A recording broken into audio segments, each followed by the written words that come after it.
इस वीडियो में हम इफ़ एल्स स्टेटमेंट पढ़ेंगे। प्रीवियस वीडियो में हमने इफ़ स्टेटमेंट के बारे में पढ़ा था।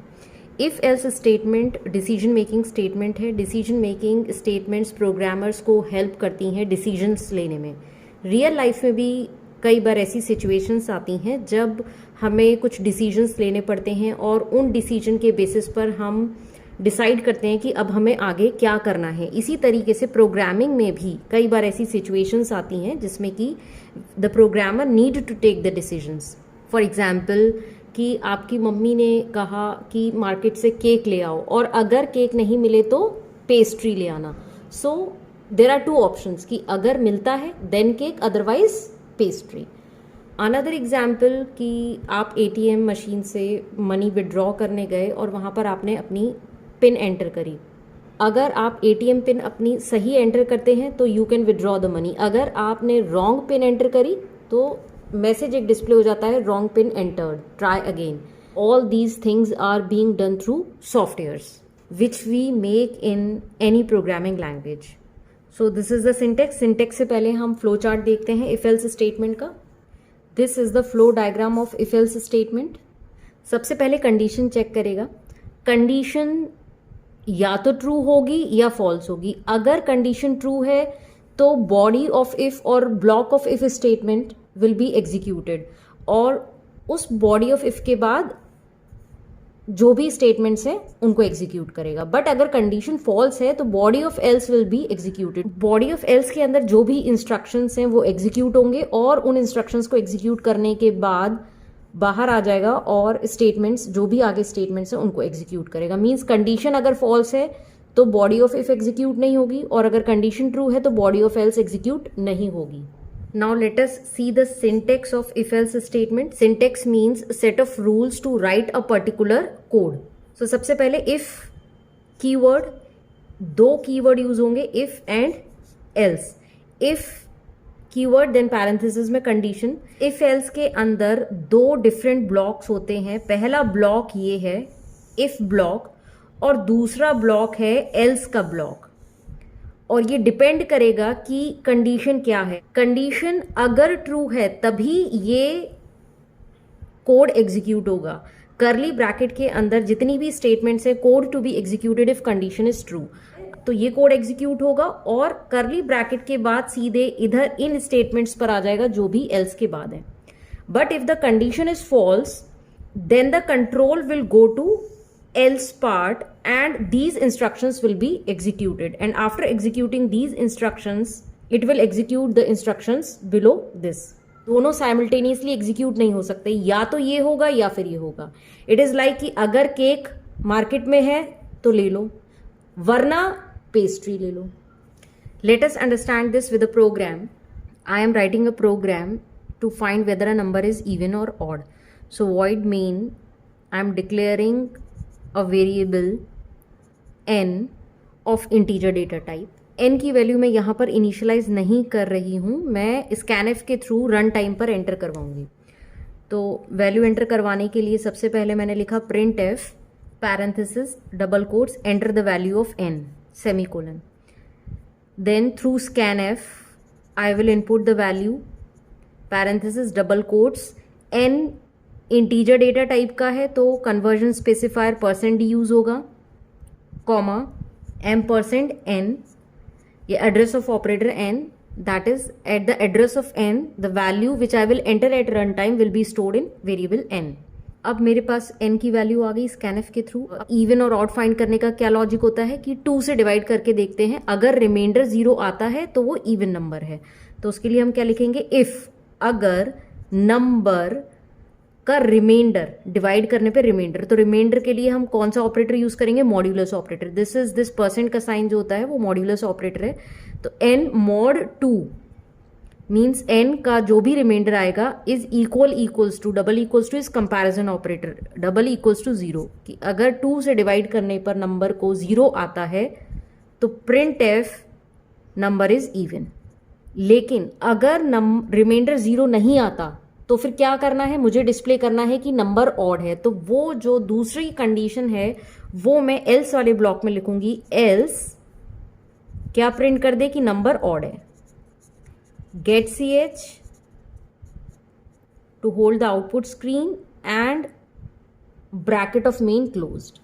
Now let us dry run. Dry run का मतलब होता है कि प्रोग्रामर या यूजर मैनुअली एक एक लाइन को रीड करेगा और आउटपुट निकालेगा. कंप्यूटर पर एग्जीक्यूट करने से पहले नेसेसरी हेडर फाइल्स इंक्लूड कर लें, that is stdio.h and conio.h. Header files के बारे में डिटेल में जानने के लिए you can watch general structure of C program, video मेरी वो देख सकते हो आप. So let us dry run. Compiler सीधे वॉइड मेन से रीड करेगा. इंट एन, एन एक वेरिएबल डिक्लेयर हो गया. Print f enter the value of n. Screen पर आपके लिखा आएगा enter the value of N. Suppose I enter the value 10. Next line is scanf %d %n. This 10 will be stored in variable n. Memory के अंदर n के address पर ये 10 value store हो जाएगी. Next, if n mod 2 is equals to 0, तो 10 modulus 2 is equals to 0. Condition true होगी क्योंकि 10 को जब हम 2 से डिवाइड करेंगे रिमाइंडर 0 आएगा. 2 5 10, रिमाइंडर इज 0, सो ट्रू होते ही it will enter this block. 2 block होते हैं इफ एल्स के.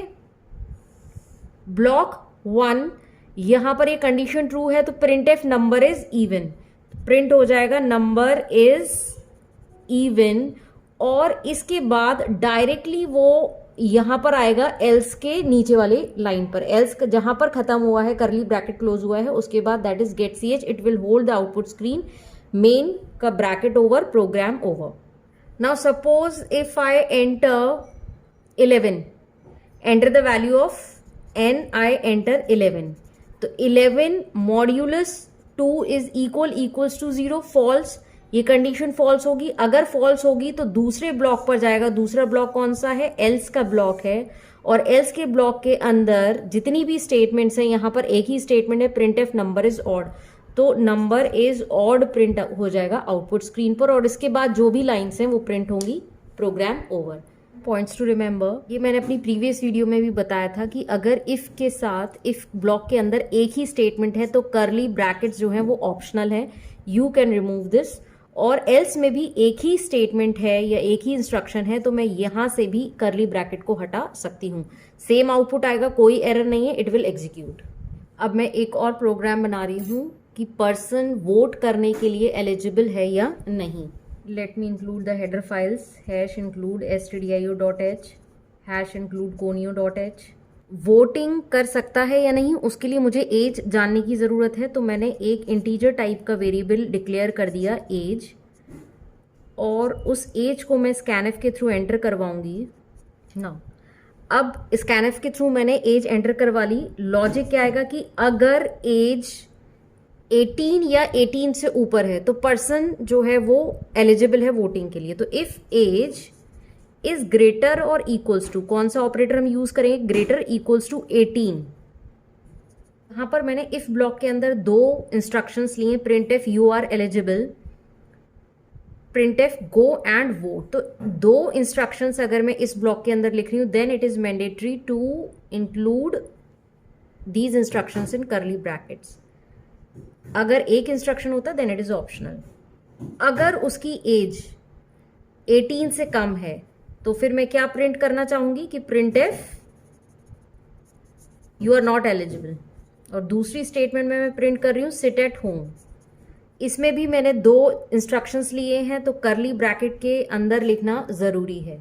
अब इफ और एल्स के बाहर मैं एक और प्रिंट एफ लिख रही हूं जिसमें मैं प्रिंट करूंगी बाय बाय, मेन का bracket close. Suppose this is your output screen.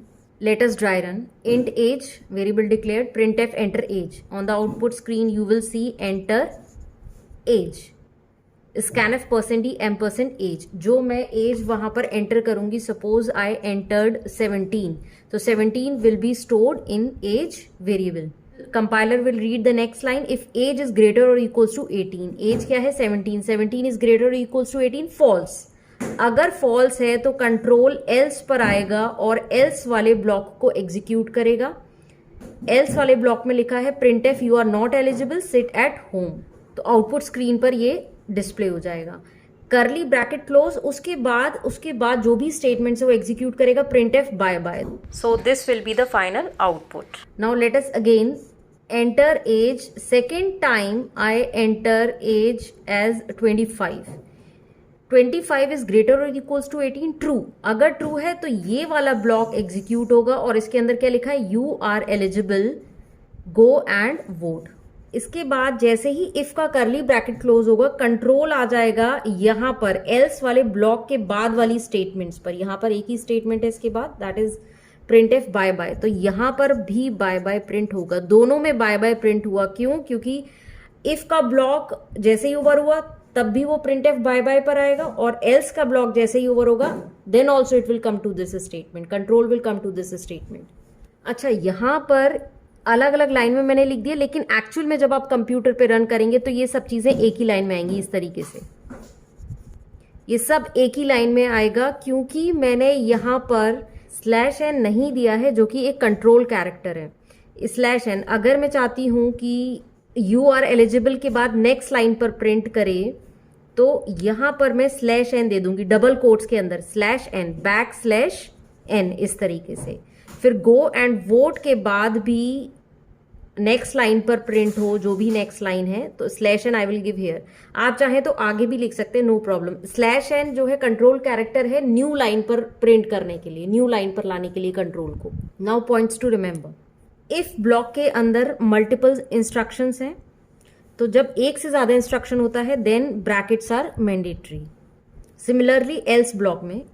But suppose if I remove these curly braces, तो फिर क्या होगा? अगर मैं मल्टीपल स्टेटमेंट्स ही हैं, 2 स्टेटमेंट्स हैं, इंस्ट्रक्शंस हैं, और मैंने इफ ब्लॉक के अंदर लिख दिया और फिर मैं पूरी कोडिंग ऐसे कर रही हूं, तो फिर एरर आएगी. क्यों एरर आएगी? क्योंकि बाय डिफॉल्ट कंपाइलर इस लाइन को इफ ब्लॉक के अंदर लेगा और उसके बाद जब वो नेक्स्ट लाइन को रीड करेगा वो सोचेगा कि ये वो लाइन है जो इफ ब्लॉक के बाहर होती है, इफ एल्स ब्लॉक के बाहर होती है. मीन्स जैसे ये है बाय बाय, ये वो वाली लाइन है, तो फिर एल्स कहां से आ गए? So it will give an error. हाँ, अगर आप ब्रैकेट हटाते हैं और ये भी लाइन हटा देंगे, कमेंट्स में दे देंगे, तो फिर कोई दिक्कत नहीं है, तो कोई एरर नहीं आएगी. लेकिन अगर मल्टीपल स्टेटमेंट्स हैं तो ब्रैकेट जरूरी है. लेकिन अगर आप ब्रैकेट हटाकर लिखते हैं, ट्राई करिएगा इसको कंप्यूटर पर, तो फिर एरर आएगी क्योंकि एल्स लगा है. अगर एल्स नहीं होता then no problem. Next point which is very important, जो स्टूडेंट्स मिस्टेक करते हैं कि इफ के बाद सेमीकोलन लगा देते हैं या एल्स के बाद सेमीकोलन. एल्स इफ के बाद भी सेमीकोलन नहीं लगेगा और एल्स के बाद भी सेमीकोलन नहीं लगेगा. अगर इस केस में कई सारी सिचुएशंस हो सकती हैं, अगर इस केस में आप इफ के बाद सेमीकोलन लगाते हैं तो एरर आएगी. वो एरर क्यों आएगी? क्योंकि कंपाइलर यहां पर अगर सेमीकोलन लगा दी इट मींस कि इफ स्टेटमेंट टर्मिनेट हो गई तो नो प्रॉब्लम, इसके बाद की स्टेटमेंट्स को वो एग्जीक्यूट करेगा. बट लेकिन एल्स लिखा है, एल्स लिखा है इसलिए एरर देगा कि जब इफ नहीं है तो एल्स कहां से आ गया? क्योंकि एल्स जो है बिना इफ के यूज नहीं होता. अगर कोड में, प्रोग्राम में एल्स यूज हुआ है तो उसका इफ होगा ही होगा. बट यहां पर टर्मिनेट कर दिया तो कंपाइलर एरर देगा.